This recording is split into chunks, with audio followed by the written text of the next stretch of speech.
Բարև ձեզ, Ստեփան Գրիգորյան YouTube-յան ալիքի մասնակիցներ։ Ողջունում եմ ձեզ բոլորիդ, այսօր մարտի 17-ն է։ Մենք շարունակում ենք մեր աշխատանքը։ Այսօր մենք ձեզ հետ կխոսենք այն իրադարձությունների մասին, որոնք գնում են Հայաստանի շուրջ։ Դուք գիտեք, որ ռեալ առաջի անգամ է, որ Դոնալդ Տրամփի ադմինիստրացիայի բարձրագույն պաշտոնյան ի օգուտ Հայաստանի արեց հայտարարություն։ Միացյալ Նահանգները սկսեցին զբաղվել Հարավային Կովկասով։ Մենք մտահոգված էինք, որ չեն զբաղված են Միացյալ Նահանգները Ուկրաինայով, Մերձավոր Արևելքով, ինչը շատ հասկանալի է, այնտեղ մեծ պրոցեսներ, մեծ պատերազմներ, բայց գալիս են դեպի Միացյալ Նահանգները, դեպի Հարավային Կովկաս։ Ու շատ կարևոր է, որ երեք չարաչորը Մարկո Ռուբիոն հայտարարություն արեց խաղաղության պայմանագրի հետ կապված, ու երեք Մայք Օլցը Դոնալդ Տրամփի անվտանգության հարցերով խորհրդականը գլխավոր արեց լուրջ հայտարարություն ի օգուտ մեզ։ Այդ դրա մասին մենք այսօր կխոսենք։ Նաև կխոսենք դրա մասին, ինչ հայտարարություն արեց եվրոդիտորդական առաքելությունը Հայաստանում։ Եվրոդիտորդները Հայաստանում արեցին շատ կարևոր հայտարարություն այն ստերի, որը տարածեց Պաշտպանության նախարարություն Ադրբեջանի մեր դեմ 3 անգամ մեղադրելով մեզ, որ մենք 3 անգամ խախտեցինք զինադադարը։ Անչափ կարևոր քայլեր մեզ համար, անչափ կարևոր։ Նաև կխոսենք Ռուսաստան Միացյալ Նահանգները զարգացումների մասին, քանի որ Դոնալդ Տրամփը հայտարարեց, որ կունենա վաղը մարտի 18-ին հեռախոսազրույց Վլադիմիր Պուտինի հետ, Ռուսաստանի նախագահի հետ, ուրեմն ստեղել ինչ որ տեղաշարժ կա, նայենք ինչա լինելու։ Նաև կխոսենք Թուրքիայի տրանսպորտի նախարարի հայտարարության մասին, այդպես կոչված Զանգեզուրի միջանցքի հետ կապված։ Ուրեմն ունենք քննարկելու բաներ ու միջև սկիզբը քննարկման խնդրում եմ բաժանորդագրվել, կիսվել, լայքել, ես միշտ կրկնում եմ այդ բառերը, ինչու, քանի որ դա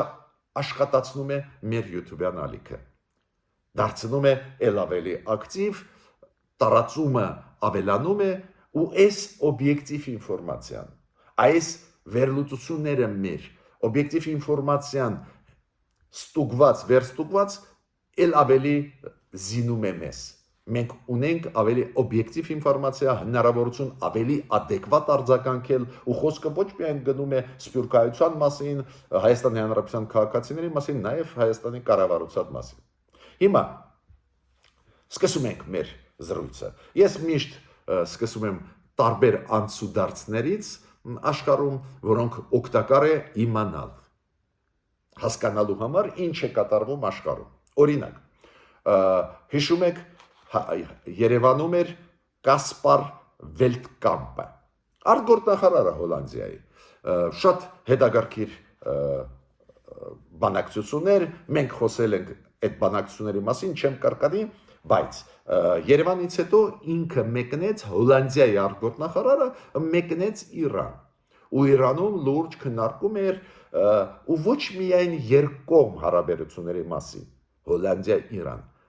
ավելի շատ Եվրոմիություն-Իրան հարաբերությունների մասին։ Մեզ համար անչափ կարևոր է դա, որ Եվրոմիության պետությունները փորձեն լեզու գտնել Իրանի հետ։ Դա մեզ բացում է հնարավորություն մանևրելու, մեղմացնելու, նաև իրենց հակասությունները, եթե մենք աջակցենք, եւ դա կբերի նրան, որ մեր համագործակցությունը Իրանի հետ կդիտվի Եվրոմիության մեջ ել ավելի նորմալ ու հակառակը։ Նույն Իրանը այդպես խանդոտ չի նայի մեր հարաբերությունների վրա, որը մենք տանում ենք Եվրոպայի հետ։ Այո, Իրանը հասկանում է դիտորդների առաքելության կարևորությունը դրա մասին նաև այդում դեսպանը Հայաստանում հիշում եք Իրանի դեսպանը Հայաստանում ասել էր շատ կարևոր է, բայց դեպի դրականը գնալը Եվրոմիություն Իրան հարաբերությունները անչափ կարևոր է բոլորի համար, նաև մեզ համար։ Միացյալ Նահանգները, դուք գիտեք Միացյալ Նահանգները որոշում ընդունեցին ռմբակոծել հուսիներին։ Դոնալդ Թրամփը որոշում ընդունեց, այդ ռմբակոծությունները շարունակվում են, լուրջ process է գնում, ծանր process է գնում։ Մարկո Ռուբիոն ասեց, հայտարարեց, որ այս ռմբակոծությունները կշարունակվեն մինչև այն պահը, որ հուսիները դադարեն ռմբակոծել Միացյալ Նահանգների եւ բեռնատար նավերը Կարմիր ծովում եւ ռազմական նավերը Կարմիր ծովում։ Դուք գիտեք, հուսիները նաեւ ռազմական նավերը ռմբակոծում են, ամերիկյան ռազմական նավերը ռմբակոծում են Կարմիր ծովում։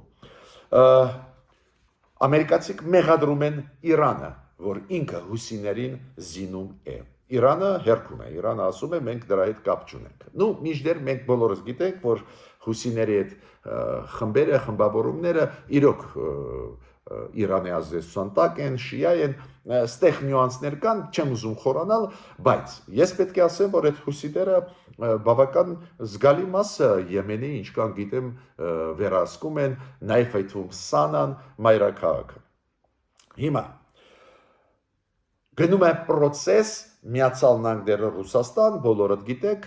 բանակցությունները ուկրաինացիների հետ անցկացվեցին, հիմա ամերիկացիք բանակցում են ռուսների հետ ինչ պետք է լինի, Դոնալդ Թրամփը ասում է, որ 18 մարտի վաղը մենք կխոսենք, բայց մինչև իր այդ հայտարարությունը ես պետք է ասեմ, որ Լավրովը ունեցել է հեռախոսազրույց Մարկո Ռուբիոյի հետ, Մարկո Ռուբիոյի նախաձեռնությամբ, Ռուսաստանի արտգործնախարարի հետ Մարկո Ռուբիոն խոսած։ Ու այս նախաձեռնությունը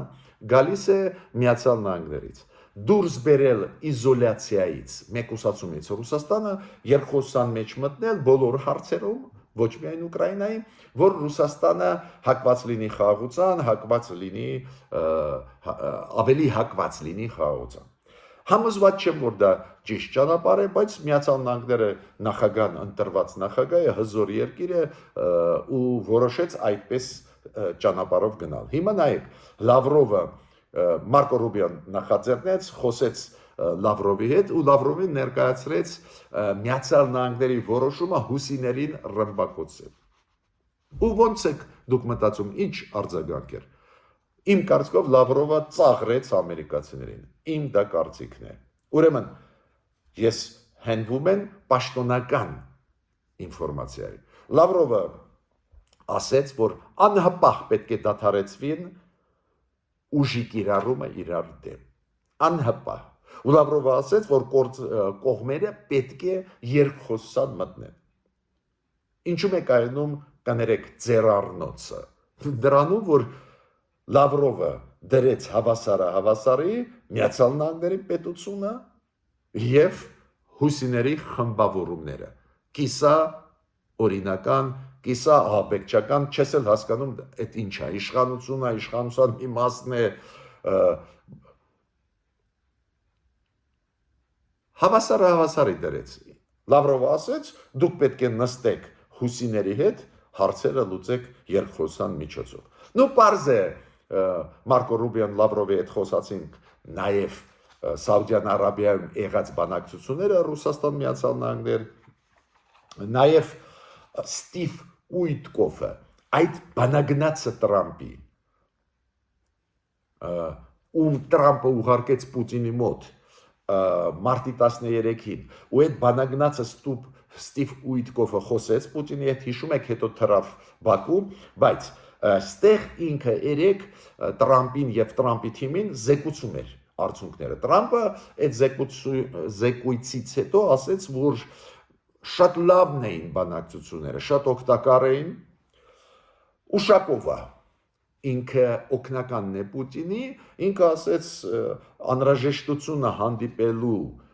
Թրամփ-Պուտին կամ հեռախոսազրույց ունենալու մենք դեռ չենք տեսնում, երբ որ լինի մենք ձեզ տեղյակ կպայենք, բայց այս պայն չեն կարող ոչ մի կոնկրետ բան ասել, բայց ինչ որ ժամանակ անց Դոնալդ Տրամպը հայտարարեց, որ համաձայնության եկան, որ վաղը մարտի 18-ին կլինի հեռախոսազրույց Տրամփ-Պուտին։ Նայենք ինչի դա կբերի։ Ես տեսնում եմ, որ Ռուսաստանը մաքսիմալ փորձում է հետաձգել այդ հեռախոսազրույցը կամ հանդիպումը Տրամփի հետ, խաղում է Ռուսաստանը, ձգձգում է, չի ուզում խաղաղություն, բայց մյուս կողմից Տրամփն էլ պինդ ստեղ գործում է, պահանջում է այնուամենայնիվ Ռուսաստանը պատասխան տա, որ Տրամփը իմանա ինչ է անելու, սանկցիա կկիրառի Ռուսաստանի դեմ էլ ավելի կուժեղացնի, թե ինչ։ Մյուս հարցը շատ կարևոր։ Դուք գիտեք, Կանադայում նոր վարչապետ է, Մարկ Կարնի։ Այդ նոր վարչապետը մեծ կողմնակիցն է ուժեղացնել Կանադայի սուվերենությունը։ Ու պատկերացնում եք, չէ, նոր նշանակված Կանադայի վարչապետը ուր պետք է գնա առաջինը, խոսքը գնում է այլ երկրների հետ համագործակցության հարցում, որ պետություններն են ամենաստրատեգիկ Կանադայի համար, որ առաջի այցելությունները ուր պետք է լինեն ու նախկինում հենց այդպես էլ։ Պարզ է Վաշինգտոն առաջի այցելությունը, Լոնդոն, այս անգամ փոխվեց, առաջի այցելությունը նորանշանակ վարչապետի Կանադայի Մարկ Կարնի կլինի Փարիզ։ Տեսակ, ինչքան դերը Փարիզի Էմանուել Մակրոնը բարձրացրեց իր նախաձեռնություններով, նաև ստեղծել բանակ անվտանգության համակարգ Եվրոպայի, որ Կանադայի վարչապետը առաջի այցելությունը անում է Ֆրանսիա։ Ու ինքը զգուշացրեց վարչապետը Կանադայի, որ Ֆրանսիայում գլխավոր հարցերը, որոնք ինքը կքննարկի, ոչ միայն Կանադա-Ֆրանսիա երկկողմ, նաև Կանադա-Եվրամիություն Ֆրանսիա։ Մյուս այցելությունը կլինի Լոնդոն, Մեծ Բրիտանիա, բայց վարչապետը Կանադայի ասեց Լոնդոնի իր այցելությունը նվիրված կլինի Կանադա-բրիտանական հարաբերությունների, բայց կարևորագույնը կլինի տրանսատլանտյան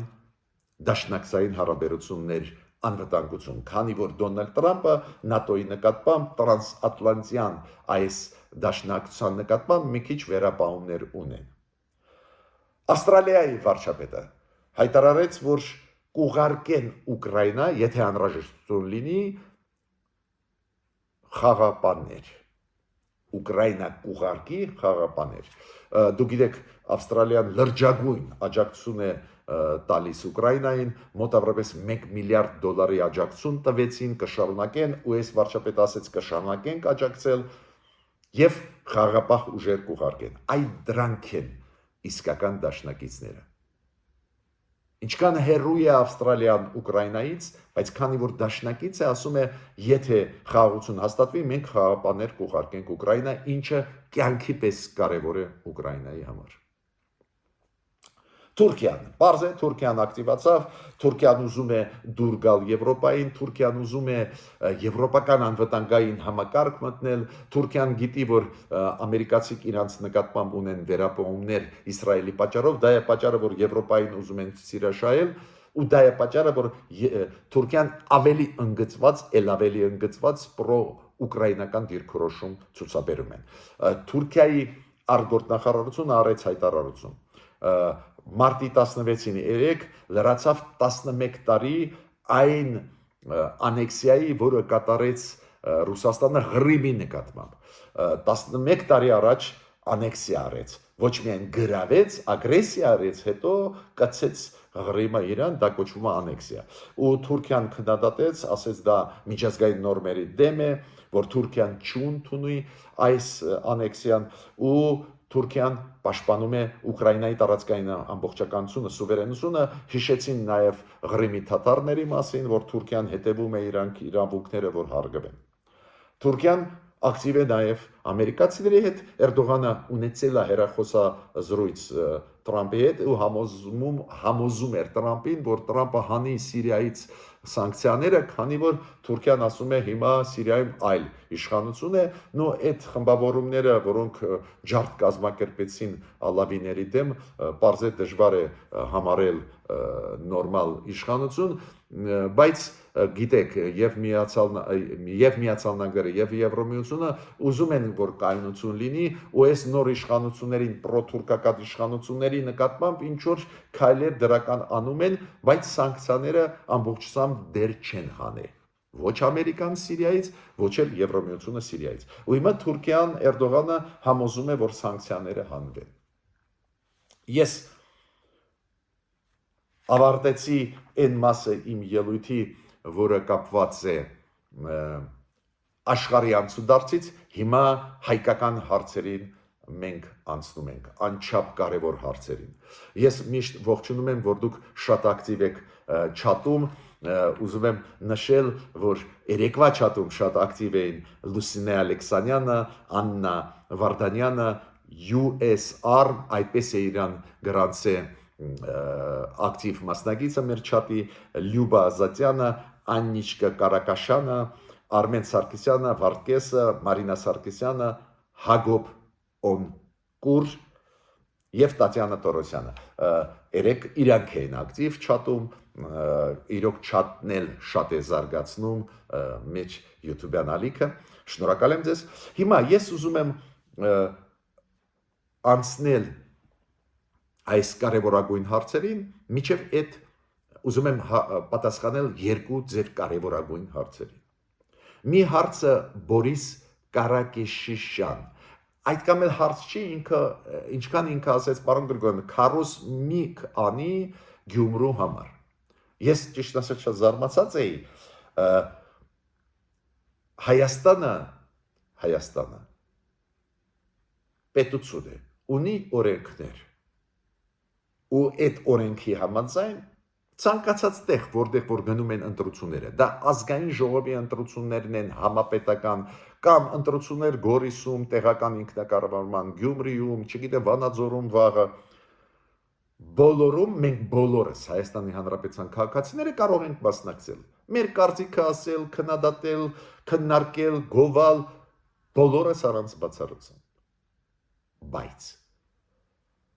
եթե Գյումրու ապագանու ընտրություններն են, ընտրվել իրավունք ունեն գյումրեցիները կամ ընտրել իրավունք ունեն գյումրեցիները։ Ուրեմն Գյումրու ապագանու ընտրությունների ժամանակ խորհրդի այդ 9 ցուցակներում, որոնք առաջադրված են կուսակցությունների կամ դաշինքների կողմից, այդ 9 ցուցակներին մեկին ցանկացած գյումրեցի կարող է տալ ձայն։ Կարող է չմասնակցել, կարող է մասնակցի մեկին ընտրի, կամ ցուցակներում մենակ գյումրեցիներ են։ Շատ հասկանալի է, քանի որ Գյումրի խորհուրդն է, բայց բոլոր առանց բացառությամբ Հայաստանի Հանրապետության քաղաքացիները իրավունք ունեն քարոզել, կարծիք ասել։ Այս է պետությունը, հասկացաք, չէ՞, որ մենք չբաժանենք թաղերի մեր երկիրը ու քանդենք դրանով երկիրը։ Ուրեմն մենք իրավունք ունենք բոլորս քարոզել, ասել մեր կարծիքը, ես էլ ունեմ իմ կարծիքը, ու ժամանակը կգա թող նախընտրականը զարգանա, ես անպայման իմ կարծիքը կասեմ, ոչ ոք թող չբռնանա իմ ազատությունների վրա։ Ու նույնը Բորիսին ուզում եմ ասել, ինքը իրավունք ունի կարծիք ունենալ, նշանակություն չունի ինքը գյումրեցի է, գորիսեցի է, թե մեղրիցի է, ինքը իրավունք ունի կարծիք ունենալ ու այդ կարծիքը տարածել։ Ռաֆիկ Դավոյանը նորից բարձրացրեց շատ ցավոտ շատ կարևոր հարց։ Ինքը ասեց, ինչա քաղաքացիները մեր ժողովուրդը իրավունք չունի իմանալ ինչ է գրված խաղաղության պայմանագրի մեջ։ Միանշանակ Ռաֆիկ Դավոյանի հետ համաձայնում։ Ես էլ բարձրացրել եմ այդ հարցը կառավարության առջև, հասարակության առջև։ Այո, համաձայնեցրեցիք նախագիծ, խաղաղության պայմանագրի նախագիծ համաձայնեցրեցիք Ադրբեջանի հետ։ Լավ, բայց ոնց կարաք մեզ ցույց չտաք, չհրապարակեք այդ տեքստը։ Այդ տեքստը հրապարակելը շատ կարևոր է, որ հասարակությունը ընդունի դա։ Քանի որ խաղաղության պայմանագիրը Ադրբեջանի հետ կապված է մեր անվտանգության հետ, ամեն մեկի անվտանգության հետ, ոնց կարելի է թաքցնել։ Հա, Նիկոլ Փաշինյանը ասում է, բայց շատ բաներ մենք ասել ենք, բայց ձևակերպումներից շատ բան է կախված։ Ավելին, քանի որ Ադրբեջանը անմիջապես այդ հայտարարությունից հետո Հայաստանի ու Ադրբեջանի արտգործնախարարությունների հայտարարությունից հետո անմիջապես հետո Ադրբեջանը ասեց, որ հա համաձայնեցրել ենք, բայց դուք պետք է սահմանադրությունը փոխեք, Մինսկի խմբի ԵԱԳ-ի դուրս գաք եւ այլ, մի 10 հատ նոր նախապայման շարեցին։ Դա է մտահոգություն առաջացնում։ Եթե նույնիսկ համաձայնեցած տեքստից դուրս լիքը նախապայման շարում է Ադրբեջանը, հիմա պետք է ուրեմն ուշադիր նայենք այդ տեքստում ինչ է, ինչ վտանգներ են։ Ու դուք գիտեք, երկու կետ առաջացնում են լուրջ մտահոգություն։ Մի կետը, որ երրորդ ուժերի չտեղակայելը հայ-ադրբեջանական սահմաններում, այդ կետը ոնց է ձևակերպած, շատ կարևոր է։ Դա սահմանափակում է մեր հնարավորությունները մեզ պաշտպանել։ Տեսակ, Ադրբեջանը 3 անգամ հայտարարեց, որ Հայաստանը խախտեց զինադադարը։ Հայաստանը կրակեց մեր ուղղությամբ։ 3 անգամ մենք հերքեցինք, մեր պաշտպանության նախարարությունը հերքեց, բայց աշխարհի համար դա նշանակություն մեծ չունի, որ մենք հերքեցինք։ Աշխարհը նայում է, կա միջնորդ, որը ունի այլ կարծիք, կամ օբյեկտիվ միջնորդ, անկողմնակալ։ Հիմա դա կա, անունը այդ միջնորդի Եվրամիության դիտորդական առաքելությունը, որը այսօր առավոտ արեց հայտարարություն, որ ոչ մի արտասովոր տեղաշարժ հայ-ադրբեջանական սահմանում հայկական կողմից չկա։ Իրանք ասում են, մենք հատուկ 3 ու այսօր առավոտ 16 մարտի եւ 17-ին այդ հայտարարությունը Եվրո պատվիրակությանն է։ Մենք հատուկ ուղարկեցինք այդ դիտորդական առաքելությունների խմբերը ամբողջ սահմանների երկարությամբ, ամբողջ հայ-ադրբեջանական հատուկ ուղարկեցին բոլոր տեղերը, որ նայեն, եթե 3 անգամ Ադրբեջանը ասում է, որ զինադադար եղել է, մենք ուղարկեցինք, ու ասում է ոչ մի արտասովոր տեղաշարժ մենք չենք տեսնում։ Ժողովրդի լեզվով ասեմ, ոչ մի կուտակում, զորքի, չգիտեմ, ինչ որ մարդկանց, ինչ որ զինված խմբավորումներ, ոչ մի արտասովոր բան չկա, ոչ մի տեղաշարժ չկա։ Վերջ, աշխարհը ասում է հայերը ճիշտ էին։ Ադրբեջանցիք ստում են, Ադրբեջանի պաշտպանության նախարարությունը ստում է։ Տեսեք, ինչքան կարևոր են այդ դիտորդները։ Հիմա ես ասում եմ, այն կետը, որի համաձայն ու մեր կառավարությունը ասում է, որի համաձայն եթե Ադրբեջանը ստորագրի, պետք է դուրս բերվեն դիտորդները Եվրամիության, այդ կետը վտանգ է պարունակում մեզ համար։ Ոնց է ձևակերպված, շատ կարևոր է։ Ու ապագայի համար։ Եթե այդ կետում ֆիքսված չի, որ սահմանը մենք նկատի ունենք, ասենք, խորությունը 100 մետր, այ 100 մետր խորությամբ չեք կարող զորքերը լինել, լավ։ Մենք կարող ենք վաղը խորությամբ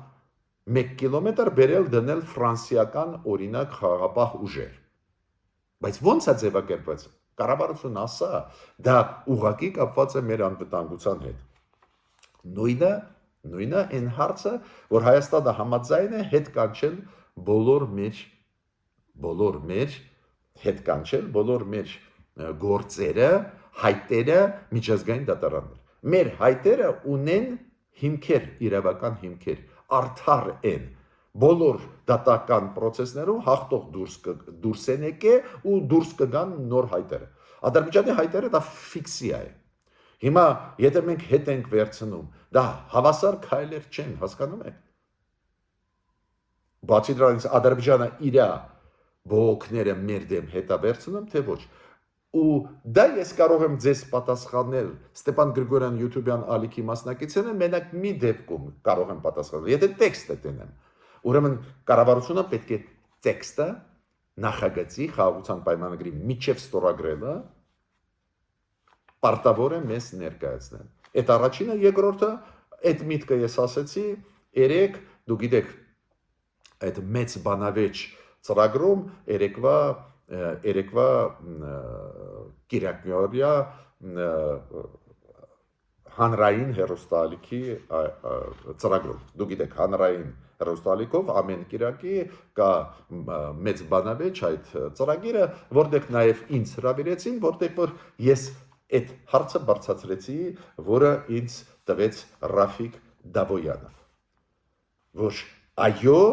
այո, մենք պետք է անպայման տեքստը տեսնենք։ Հասարակությունը պետք է իմանա ինչ է իրան սպասում, քանի որ մենք տեսնում ենք Ադրբեջանը անվստահելի քայլեր է անում, ուզում է հանել եվրոդիտորդներին, որ միջնորդ չլինի, որ չլինի այն անաչար դիտորդը, որը ասի, որ ոչ մի բան հայերը սխալ չեն անում։ Ու տեսակ Եվրոմիության դիտորդական առաքելությունը ասեց հայերը ոչ մի վատ բան չեն անում։ Ուրեմն ծանր վիճակի մեջ գցեցին Ադրբեջանին իրան։ Շնորհակալություն Եվրո դիտորդներին, շատ մեծ շնորհակալություն հայ ժողովրդից, իմացեք դուք դա։ Հիմա ես ասեցի, որ լրջագույն քայլ արեցին Միացյալ Նահանգները։ Հիշում եք, Մարկո Ռուբիոն էլ ողջունեց խաղաղության պայմանագրի նախագծի համաձայնեցումը Ադրբեջանի հետ։ Ինքը ասեց, կողմերը աշխատեցին, մենք ողջունում ենք, որ կողմերը պատրաստեցին այդ խաղաղության պայմանագիրը, հույսով ենք, որ մոտ ժամանակներս կստորագրեն։ Դες ողջունեց, որ կողմերը Հայաստանը, Ադրբեջանը ի վերջո համաձայնեցրեցին բոլոր 17 կետերը։ Տեսակ, երկու կետերը այդ վերջի, որ համաձայնեցվեցին, ես բերեցի իմ դիտողությունները, բայց բոլորը ողջունում են, որ այդուամենայնիվ համաձայնեցված են։ Բայց երեկվա հայտարարությունը X-ում գրառումը, որը արեց Մայք Ուոլցը, ես ասացի, ինքը գլխավոր խորհրդականն է Տրամպի անվտանգային եւ արտաքին հարաբերությունների հարցերին, կարևորագույն պաշտոնն է Մարկո Ռուբիոն եւ ինքը գլխավոր երկու դեմքեր են Դոնալդ Տրամպի թիմում արտաքին հարաբերությունների հարցերում։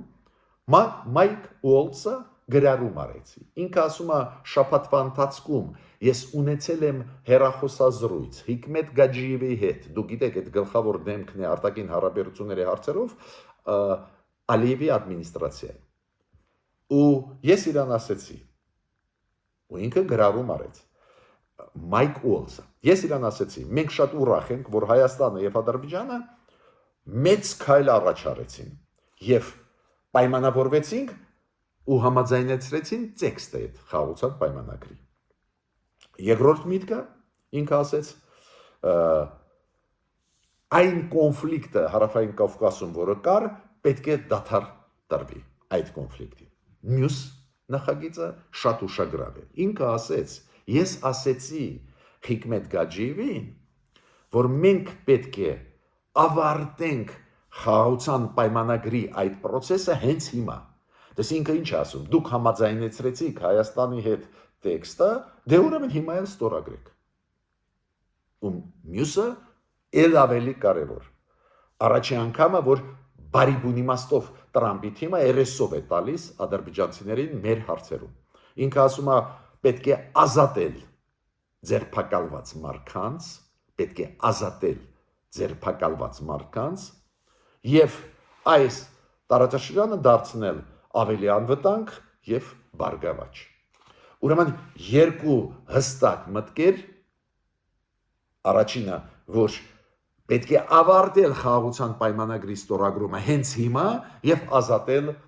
բանտարկված հայերին։ Անչափ կարևոր հայտարարություն Մայք Ուոլցից։ Առաջի անգամ է, որ Միացյալ Նահանգները արձագանքում են Հարավային Կովկասի հարցերին, հայ-ադրբեջանական չլուծված հարցերին, իդեմս Մարկո Ռուբիոյի երեք չարաչորը ու իդեմս Մայք Ուոլցից երեք կամ այսօր առավոտ։ Անչափ կարևոր, դες Միացյալ Նահանգները սկսեցին Ադրբեջանից պահանջել վերադարձնել, մենք ասում ենք գերիների, ինքը օգտագործեց ձերբակալված մարդկանց, պահանջում են ու բարձը բավական ծանր վիճակի մեջ է ընկնում Ադրբեջանը։ Դոնալդ Տրամպի ադմինիստրացիան բավական մոտ Բայդենի, բավական մոտ դիրքորոշումը ցուցաբերում գերի ընկած հայերի նկատմամբ ու բավական մոտ այդ խաղաղության պայմանագրի հետ կապված։ Իրանք ասում են Հայաստանը գնաց, փաստորեն ես թարգմանում եմ նորմալ լեզվի։ Մայք Ուոլցը ասեց Հայաստանը համաձայնվեց զիջումների գնալ, այդ ես եմ թարգմանում իր ասածը։ Ուրեմն հենց հիմա պետք է ստորագրվի խաղաղության պայմանագիրը։ Անչափ դա կարևոր է։ Ես պետք է ասեմ, որ Նիկոլ Փաշինյանը նաև ունեցել է հեռախոսազրույց Մակրոն նախագահի հետ, կարելի է դա միայն ողջունել, Մակրոնի հետ ցանկացած քննարկումը իօգուտ մեզ կլինի եւ Հարավային Կովկասի հարցերը քննարկվեցին եւ այս վիճակը խաղաղության պայմանագրի հետ կապված եւ հայ-ֆրանսիական հարաբերություններ եւ հայ Եվրոմիության Նիկոլ Փաշինյանը նաեւ խոսեց Պեզեշինկյանի հետ Պեզեշկյանը դա գիտեք նախագահն է Իրանի, դա էլ շատ կարևոր է, ինչքան գիտեմ, ստեղ պետք է գա արտգործնախարարը Իրանի, պարզ է այս անցուդարձը չի կարող չհուզել Իրանին, այս անցուդարձը, այս խաղաղության պայմանագրի հետ կապված, դա է պատճառը, որ ճիշտ է տեղյակ պահել Իրանի ղեկավարությանը առաջի դեմքերին, ինչ կատարվեց այս նախագծի Ադրբեջան-Հայաստան խաղաղության պայմանագրի բանակցային process-ի ավարտը, ես նորից կրկնում եմ, որ ես ստեղ տեսնում եմ վտանգներ, միգուցե եթե տեքստը տպվի կառավարության կողմից մենք ավելի հանգիստ կլինենք, ես ասացի, որ հարցերով նոր ձեր բացատրեցի, բայց աշխարհի դրական արձագանքը ինձ շատ հասկանալի է։ Իրանք ասում են, նայեք, Հայաստանը էլի զիջումների գնաց։ Հիմա դուք պետք է ստորագրեք, իրավունք չունեք շարունակել նախապայմաններ դնել ու խաղեր տալ։ Այդ շատ լավ է, բայց մյուս կողմից նույնիսկ եղած փաստաթուղթը, որի շուրջ աշխարհը կարծես թե ասում է լավ հեսա Ադրբեջան ստորագրի, որ խաղաղություն լինի, այնուամենայնիվ այդ փաստաթուղթը ու այդ երկու կետերը վերջնական համաձայնեցված մեր կառավարության կողմից առաջացնում են մեզ համար հարցեր ու ես կասեի նույնիսկ վտանգներ։ Հիմա ինչ վերաբերում է Թուրքիայի արտգործնախարարի կներեք Թուրքիայի տրանսպորտի նախարարի հայտարարության Թուրքիայի տրանսպորտի նախարարը երեք հանդես եկավ հայտարարությամբ, դուք գիտեք, Զանգեզուրի Միչանսկ իրանք ամբողջ ճանապարհը համարում են, ոչ միայն այն հատվածը, որը անցնում է Հայաստանով, մենք ասում ենք Սյունիքի ճանապարհ կամ Մեղրիի ճանապարհ, Զանգեզուրի Միչանսկ, այդպես կոչված, բայց ինքը նկատի ունի եւ թուրքական մասը եւ ադրբեջանական մասը։ Ինքը ինչ ասեց, որ կառուցումը այդպես կոչված Զանգեզուրի Միչանսկի Թուրքիայի տարածքում հեսա կսկսվի։ Մոտավորապես դա կկազմի 2224 կիլոմետր, խոսքը գնում է նրա մասին, որ Ղարսից պետք է Թուրքիայով, Ղարսով, Թուրքիայով մտնեն Նախիջևան ու հետո գան հասնեն Հայաստանի սահման Նախիջևանի կողմից, Ադրբեջանն էլ ինքը ասում այդ նախարարը, իր աշխատանքները շինարարական շարունակում է, Ադրբեջանն էլ այս կողմից Ադրբեջանի դեպի Սյունիք այդ ճանապարհը կառուցում է։ Ուրեմն Թուրքիան գալիս է դեպի Նախիջևան, Նախիջևան ու Ադրբեջանը գալիս է մյուս կողմից դեպի մեր տարածք ու մնում է այն հատվածը, հայկական հատվածը,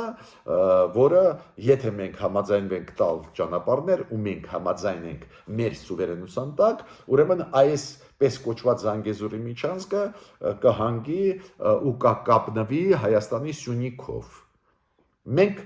մեր պահանջը դուք գիտեք մեկն է, մենք պետք է վերահսկենք մեր ճանապարհները, բայց մենք դեմ չենք բացել։ Բայց ինչ ասում է տրանսպորտի նախարարը Թուրքիայի, շատ կարևոր նյուանս։ Ինքը ասում է կամ դա կանցնի Հայաստանով, կամ Իրանով։ Շատերը չգիտեն, որ Նախիջևանով մտնում է Իրան, այդ ճանապարհը կա, մտնում է Իրան, երկաթգիծը ու Իրանի հյուսիսով գնում է